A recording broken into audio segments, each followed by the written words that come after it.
Poison which spread when the rose came into full bloom was stronger than toxins similar in nature. Those killed instantly in the blast were the lucky ones. In survivors' bodies, the poison was been here for 25 years.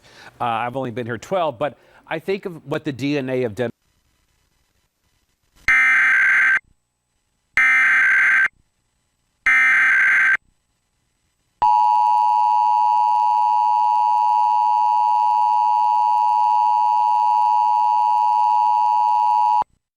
An Amber Alert has been issued for the entire state of Maryland, including every county and independent city, effective until 4 a.m.